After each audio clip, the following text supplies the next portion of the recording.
떠나요 둘이서 모든 걸 훌훌버리고. 안녕하세요. 여행으로 보는 세상. 오늘은 강원도 영월로 갑니다. 조금 멀리 가죠.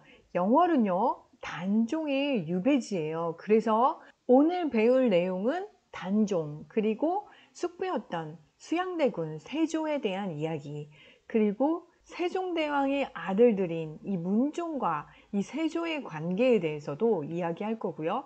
그동안 몰랐던 문종의 또 다른 모습을 볼 수 있을지도 모르겠습니다.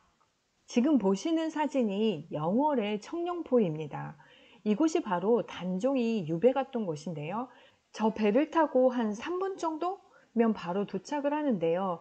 그치만 이곳은 절벽과 강으로 둘러싸인 정말 감옥 같은 곳이었습니다. 깊은 산골에서 한과 슬픔이 묻힌 역사의 현장이 바로 영월에 있고요. 영월 곳곳에는 단종의 흔적이 남아 있습니다. 단종은 12살의 어린 나이에 왕위에 올랐다가 이곳, 이 감옥 같은 곳에서 생을 마감했는데요. 도대체 어떤 슬픈 이야기가 숨어 있는지 오늘 공부해 볼게요. 지금 지도에서 보시는 파란색으로 표시된 곳이 바로 영월의 청룡포입니다.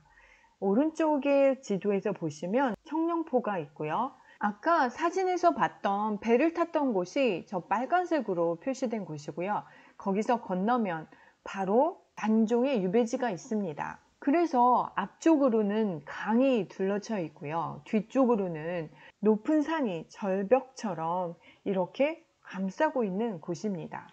그리고 위쪽에 지금 표시된 부분이 바로 단종의 무덤이 있는 곳입니다. 영월 시내는 굉장히 작은데요. 그래도 단종의 유배지였던 이 청룡포에는 의외로 관광객들이 굉장히 많이 오는 곳 중에 하나입니다. 그러면 이제 본격적으로 조선 왕조 거의 초반인데요. 어떻게 된 일인지 가계도부터 먼저 살펴보겠습니다. 세종대왕의 아버지가 바로 이방원인데요. 바로 태종 3대이죠. 이성계의 5째 아들이고 왕자의 난을 일으켜서 형제를 죽였던 바로 그 이방원입니다. 근데 이 이방원은 첫째 아들과 둘째 아들이 있는데도 불구하고 세종인 셋째 아들을 왕으로 후계자로 삼죠. 아니, 첫째 아들인 양녕대군이 있는데 왜 셋째 아들인 세종을 왕으로 삼았을까요? 양녕대군은요, 태종의 장자이면서 10살에 세자책봉을 했습니다. 근데 성품이 자유분방하고 예의가 없었고 또 사냥하고 기생노름하고 막 여자들 불러들여가지고 막 궁궐에서 막 파티하고 막 이런 거죠. 그리고 남이 첩인 여자를 막 임신시키고 뭐 이렇게 해서 이방원은 폐세자를 시킵니다. 궁궐을 나와서도 이 한량 생활을 하고 술과 기생을 끼고 살아서 태종의 눈밖에 납니다. 정치적으로는 조카를 살해한 이 수양대군 세조를 지지하고 동조했습니다. 아니, 그러면 양녕대군이 그러면 효령대군 둘째 아들이 있지 않습니까? 둘째 아들을 왕으로 삼으면 되지 않습니까? 라고 할 수 있겠는데요. 효령대군은요, 독서도 되게 좋아했고 활쏘기도 굉장히 잘해서 태종을 따라다니고 사냥터도 다녔다고 합니다. 효성도 굉장히 지극한 것으로 알려졌는데요. 단 한 가지 정말 못하는 게 하나 있었는데요. 술을 못 마셨다고 합니다. 그래서 나중에 이방원에게 왜 세종을 왕으로 삼았냐라고 물었을 때 효령도 만만치 않게 공부도 매우 잘하고 진짜 똑똑했던 분으로 알려져 있는데 다만 효령대군은 술을 못 마셨습니다. 세종이 그렇다고 해서 술을 굉장히 잘 마신 것은 아니에요. 술을 잘 마시지는 못하지만 적당히 마시고 그친다라고 했고 효령대군은 한 모금도 마시지 못하니 이것도 또한 불가하다라고 해서 효령대군 대신 세종을 택했다고 합니다. 세종대왕은 여러분들이 알다시피 정말 우리나라에 없어서는 안 될 정말 위대한 위인 중에 한 분이죠. 정말 그런 훌륭한 분이 아들 문제에서만은 잘 몰랐던 것 같습니다. 수양대군의 야심을 보지 못했던 것 같기도 하고요. 애초에 몸이 약한 문종을 선택한 것이 잘못된 것이 아니었나 생각해 봅니다. 세종대왕은 54살에 돌아가셨는데요. 젊었을 때부터 굉장히 여러 가지 질병이 많았습니다. 특히 30세 무렵부터 당뇨병에 걸려서 굉장히 비만형이고요. 고기를 평소에 너무너무 즐겨했다고 합니다. 세종대왕은 완전 대식가였었고요. 고기 없으면 수저를 들지 않을 만큼 육류를 좋아했는데요.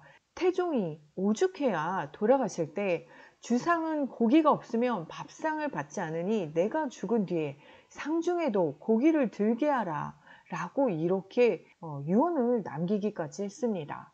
세종대왕이 당뇨 합병증으로 눈병도 있었고요. 종기도 있었고 각기병 여러 가지 병들이 있었기 때문에 문종은 대리청정한 기간도 꽤 깁니다. 문종이 대리청정한 이때를 정말 완벽한 대리청정 사례로 보고 있습니다. 지난번에 영조와 사도세자 간의 대리청정 우리 보셨잖아요. 이 관계가 그렇게 좋기가 쉽지가 않은데 세종과 문종은 굉장히 잘 서로를 위하면서 잘했다고 합니다. 문종의 세자 기간만 29년인데요. 그런데 왕위에 오른 지 2년 만에 돌아가시게 되죠. 세자 기간 동안 정말 완벽한 모습을 보여줬던 문종이기 때문에 제가 만약에 세종이었어도 수양 대신에 첫째인 문종을 왕으로 삼았을 것 같습니다. 세종대왕의 자녀는요 18남 7녀입니다. 그 중에서 정말 똑똑한 아들들이 많았는데요. 문종이 그랬고 수양도 나름 정말 야심이 많아서 그렇지 매우 총명한 아들이었죠. 지금 사진으로 보시는 문종과 수양대군의 모습은 영화 관상에서의 모습입니다. 영화에서는 문종이 매우 병약한 모습으로 등장하고요. 수양대군은 영모의 상을 가진 이리상으로 나옵니다. 영화 관상을 아직 안 보신 분이 있다면 이 수업 듣고 그리고 관상 꼭 다시 보시면 아, 이런 관계였구나 라는 걸 알 수 있을 것 같습니다. 세종대왕의 셋째 아들 안평대군도 굉장히 뛰어난 아들이었는데요. 특히 글을 잘 썼다고 합니다. 그래서 당대의 명필로 꼽혔고요. 신하들이 그의 글을 받아가지고 복사해서 글을 쓰는 거를 좋아했다고 합니다. 몽유도원도 혹시 들어보셨나요? 안견의 몽유도원도가 바로 안평대군이 꿈속에서 이 도원에 돌아다닌 것을 안견에게 얘기했고 그것을 그림으로 그린 작품이 몽유도원도입니다. 그리고 안견은 사흘 만에 그림을 완성했다고 합니다. 나중에 안평대군은 수양대군에 의해서 죽임을 당하죠. 안평대군의 나이 36살에 생을 마감합니다. 세종대왕의 아들들이 이렇게 서로 죽고 죽이는 이런 일이 벌어진 것입니다. 그러면 이제 문종에 대해서 알아볼게요. 문종은 정말 똑똑한 왕이었는데요. 대리청정 기간은 7년이었지만 세종의 업적에 상당 부분 도움을 준 것으로 알려져 있습니다. 세종대왕이 약간 문과 출신인데요. 문종은요, 문과, 이과 다 잘했다고 합니다. 특히 과학기술 분야에도 뛰어났고 또 군사나 병법, 병기에도 능해서요. 신기전을 만들 때 이 문종화차 이거를 만들어서 신기전을 훨씬 더 잘 쓸 수 있도록 개량했습니다. 신기전은 지난번에 임진왜란 할 때도 유용하게 쓰였고요. 이 신기전은 한 번에 100발씩 발사할 수 있는 완전 로켓포 같은 거였어요. 이 신기전을 거치하는 수레가 바로 화차입니다. 이 수레가 있음으로써 발사 방향, 또 각도 이런 것들을 조절할 수 있어서 여진족 토벌 과정에서도 유용했고 또 임진왜란, 특히 행주산성 전투에서 엄청나게 활약을 했다고 합니다.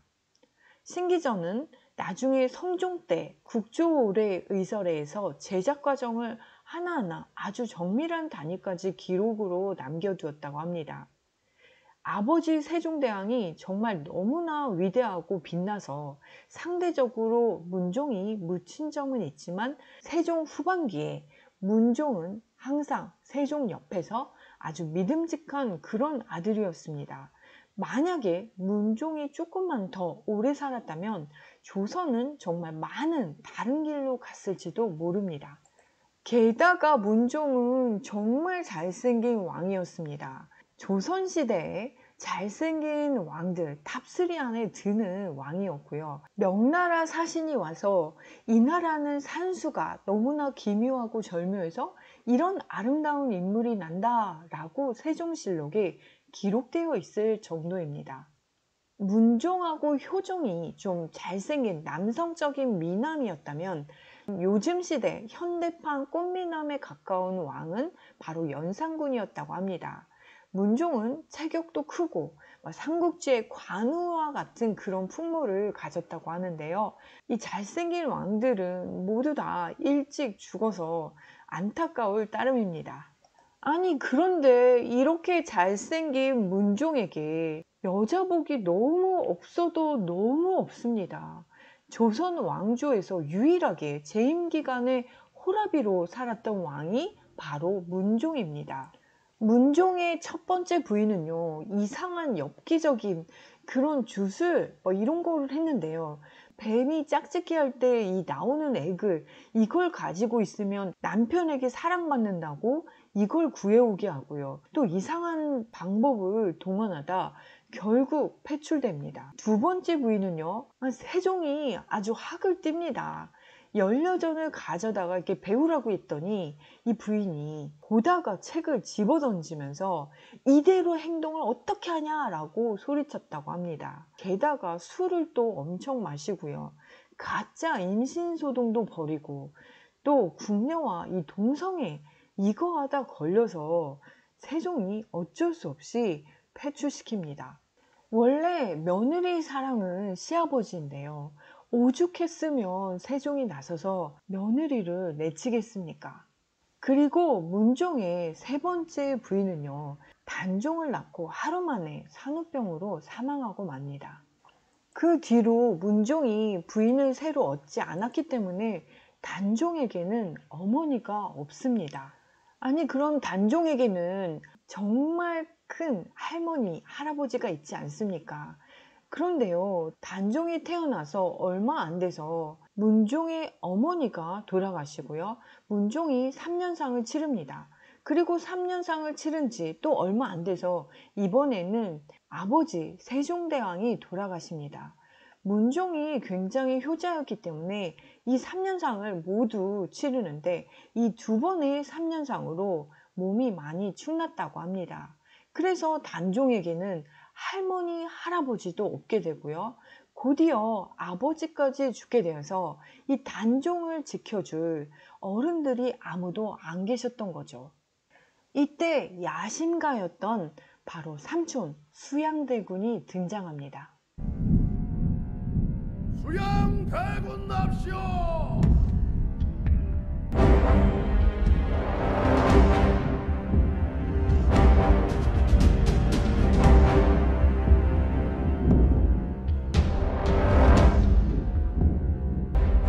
네 눈으로 보기에 남을 밟고라도 머리가 되려는 자들과 화렴치한 살생도 거리낌 없이 행할 만한 자들을 골라내라. 남의 약점인 목을 잡아뜯고 절대로 놔주지 않는 잔이 무도한 일이 이자가 진정 역적의 상이다. 네, 이 장면은 바로 영화 관상에서 수양대군 등장신인데요. 이정재가 정말 기가 막히게 수양대군 역할을 잘했습니다. 그러면 역사 속에서 정말 삼촌이 조카의 왕위를 빼앗은 일이 있었을까요? 네, 종종 있었습니다. 그리고 문학 작품 속에서도 여러분 혹시 햄릿, 라이온킹 보셨나요? 네, 바로 삼촌이, 숙부가 조카의 왕위를 빼앗는 일이 있었습니다.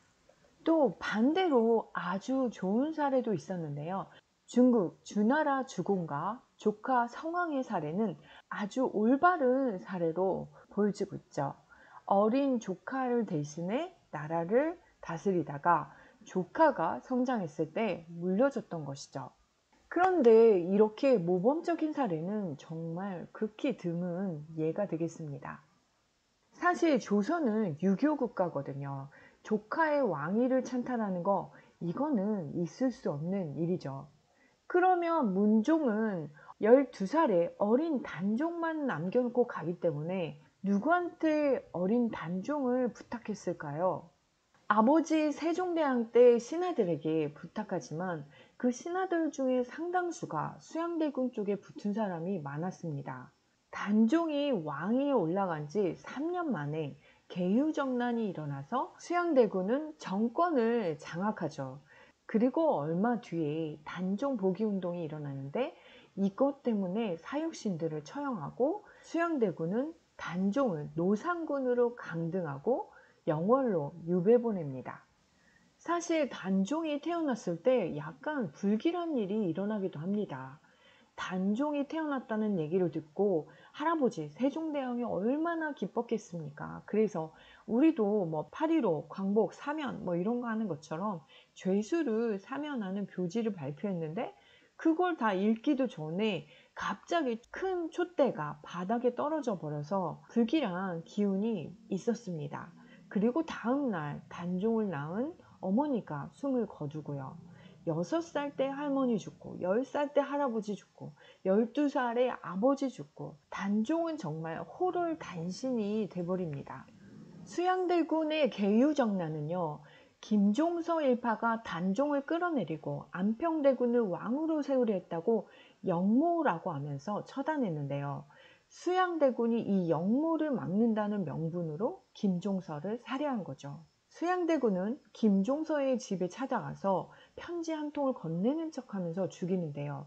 그 뒤 영의정, 황보인도 숙청하고요. 친동생인 안평대군과 금성대군도 교동도로 유배 보냈다 사사하고요. 또 게다가 형수 이미 돌아가셨는데요. 형수의 집안이 단종 복위운동에 가담했다고 해서 이미 돌아가신 형수를 폐선인시켜서 무덤을 파헤칩니다. 그리고 이 무덤을 최악의 지역으로 이장합니다. 이복 동생들 당연히 죽이고요. 식소를 아주 노비로 부리는 정말 잔혹한 그런 면모를 보였습니다. 게다가 서모이죠. 세종대왕의 후궁도 죽입니다. 그래서 수양대군은 정말 폐륜, 학살 이런 끔찍한 일을 저지른 군주입니다. 수양대군이 이렇게 한 데는요. 아마도 엄친아였던 이 형 문종에 대한 열등감 또 자격지심 그런 해석들도 있습니다. 유일하게 집안에서 이 세조의 이런 왕위 찬탈을 지지한 사람이 한 명 있었는데요. 누굴까요? 있죠. 양아치 망나니 양녕대군이 있었죠. 그래서 끼리끼리라고 양녕대군은 수양대군 편을 들었습니다. 수양대군의 이런 잔인한 면모는요. 태종 이방원과도 비교되지만 태종은 이복 형제는 죽였지만 친형제는 살려줬어요. 또 연산군과도 비교하는데요. 연산군도 이복 형제를 살려줍니다. 광해군은 어린 이복 형제 죽이지만 계모는 죽이지 않습니다. 그런데 반해서 수양대군은 친동생까지도 죽이고 또 계모, 어머니까지 죽이는 그런 일을 저지릅니다. 지금 보시는 사진은 바로 영화 관상의 포스터인데요. 수양대군 1위상이라고 표현했고요. 그리고 김종서는 호랑이상이라고 하였습니다. 실제 김종서는요, 큰 호랑이라고 불렸다고 합니다. 세종대왕 때 북방을 개척했던 1등 공신이죠. 장군이에요. 변방에 있으면서도 사군 육진 중에 육진을 개척한 인물이 바로 김종서입니다. 황희정승도 자신의 후계자로 김종서를 찍었을 정도로 김종서는 듬직한 호랑이 같은 인물이었다고 합니다. 어린 단종은 이런 김종서에게 의지할 수밖에 없고요. 김종서는 좌의정을 하고 영의정인 황보인과 함께 단종을 보필했습니다. 근데 이때 정말 12살의 어린 단종이 무슨 정치를 하겠습니까? 그래서 김종서가 알려준 대로 일을 처리했는데요. 이게 바로 황표정사입니다. 이 황표정사는요, 원래 인사를 하게 되면 조선시대의 인사는 반드시 3인을 올리지만 이거 도대체 어린 단종이 아무것도 모르니까 김종서가 알아서 먼저 쓸만한 자를 이름에다가 황표를 붙여놓는 거죠. 지금 그림에서 보시면 황색 띠를 붙였고요. 이렇게 올리면 단종은 붓으로 낙점을 해서 그 사람을 그냥 찍는 거죠. 이것이 그 유명한 황표정사가 됐는데요. 부정부패의 온상이다, 이렇게 볼 수도 있고요. 문종도 단종이 너무 나이가 어리기 때문에 인사를 제대로 할 수 없을 것 같으니까 김종서에게 부탁하게 돼서 생겨난 것이기도 합니다. 원래 인사권을 가진 사람이 최고의 권력자가 되는 거죠. 그래서 김종서가 정말 나쁜 마음을 먹었다면 정말 얼마든지 나쁜 짓을 많이 할 수도 있는 그런 정치가 바로 이 황표정사였습니다. 실제로 당시 김종서의 이 친인척 인사 기록을 보면 굉장히 많은 친인척들이 갑자기 승진하는 케이스들이 많았습니다. 그치만 오히려 수양대군을 세조로 세운 공신들이 부정부패가 훨씬 더 심했었습니다. 또한 이 세조에 의해서 쓰여진 기록이기 때문에 김종서가 오히려 오명을 썼고 실제로는 훌륭한 신하였다는 평가도 있습니다. 후에 정약용은 경세유표에서 김종서는 충신이고 이순신은 효자였다라는 기록도 남아 있습니다. 김종서 말고도 단종을 지키려 했던 신하들이 있었는데요. 바로 사육신과 생육신입니다. 세종의 총애를 받던 집현전 학자들이죠. 그런데 이 단종을 왕으로 모시려고 했다가 세조에게 죽임을 당한 6명의 신하를 사육신이라고 하고요. 죽지는 않고 살아서 귀머거리, 장리민치하면서 이 살거나 집 밖으로 나오지 않았던 6명의 충신, 살아있는 충신은 생육신이라고 했습니다. 사육신에는요, 성산문, 박팽년, 하위지, 이계, 유성원, 유흥부인데요. 우리 학교 근처에 대전 복사집 있죠. 대전 복사집 바로 그 골목으로 들어가다가 오른쪽으로 꺾어 내려가면 박팽년 유허비가 있습니다. 이곳이 바로 박팽년의 유허비를 세운 곳인데요. 지나가다가 보시면 충신이었던 박팽년을 한번 생각해 보는 것도 좋을 것 같습니다. 사육신들은 모두 진짜 엄청나게 끔찍한 고문을 받았는데요. 그 고문 속에서도 굴하지 않고 세조를 오히려 혼내켰다고 합니다. 생육신들은 이후에 세조의 부름을 받기도 했는데요. 절대 가지 않았다고 합니다. 사육신과 생육신, 이분들과는 반대로 변절의 대명사가 되신 분이 있는데요. 바로 신숙주입니다. 그래서 원래 녹두나물은 녹두나물이었는데 숙주나물로 이름이 바뀌죠. 숙주나물 잠깐만 상에 올려놔도 금방 시게 되는 그런 나물이 숙주나물인데요. 그래서 신숙주의 이름을 붙여서 숙주나물이 됐습니다. 신숙주는 세종대왕 때 집현전 학자였죠. 학자 중에서도 정말 똑똑해서 7개 국어를 했다고 합니다. 또 신숙주는 기억력이 끝내주게 좋았다고 합니다. 그래서 몇 년이 지난 후에도 책으로 그 지명과 기록을 다 남길 정도로 아주 수재인 인물이었습니다. 그런데 숙주나물은 신숙주가 들으면 좀 억울할 수도 있는 그런 별명인데요. 개유정난 일어났을 때 외직에 나가 있었어요. 그리고 세조가 정권을 장악한 다음에 화려하게 이후에 출세했는데요. 세조 때 아직 지금 40의 나이에 우의정에 올랐고요. 그 뒤에 영의정까지 오르기도 한 인물입니다. 와, 벌써 시간이 또 이렇게 다 갔네요. 세종대왕부터 그리고 문종, 수양대군, 단종까지 알아봤고요. 김종서와 사육신, 생육신, 그리고 신숙주까지 알아봤습니다. 잠시 후 2부에서는 수양대군의 오른팔인 한명회부터 알아보도록 하겠습니다. 그리고 영월지역 구경 가도록 할게요. 수고하셨습니다. 그대가 재미없던